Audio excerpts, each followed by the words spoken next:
Comprendre la transmission du virus de la dermatose nodulaire contagieuse chez les bovins. Chez les bovins, le virus de la dermatose nodulaire contagieuse se transmet principalement par transmission vectorielle mécanique, via la piqûre ou morsure d'invertébrés hématophages. Les moustiques, les mouches et les tiques sont les principaux vecteurs responsables. Lorsque ces invertébrés prennent leur repas sanguin sur des animaux infectés puis sur des animaux sensibles, ils peuvent transmettre le virus, conduisant à de nouvelles infections.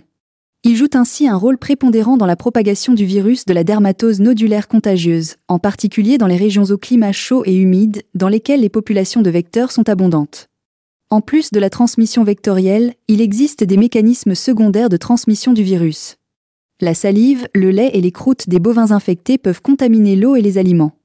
Par exemple, si une vache infectée boit dans un abreuvoir, elle peut y excréter le virus, et d'autres bovins pourront alors s'infecter à partir de cette eau contaminée. Durant la phase aiguë de l'infection, le virus de la dermatose nodulaire contagieuse peut également se transmettre par le sperme et le lait.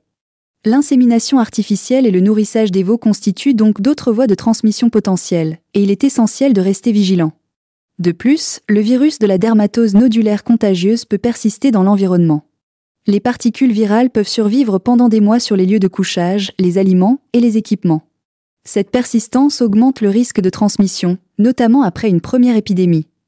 Enfin, puisque la dermatose nodulaire contagieuse est une maladie dont la transmission est principalement vectorielle, il est nécessaire de connaître les populations de vecteurs afin que les mesures de contrôle soient efficaces.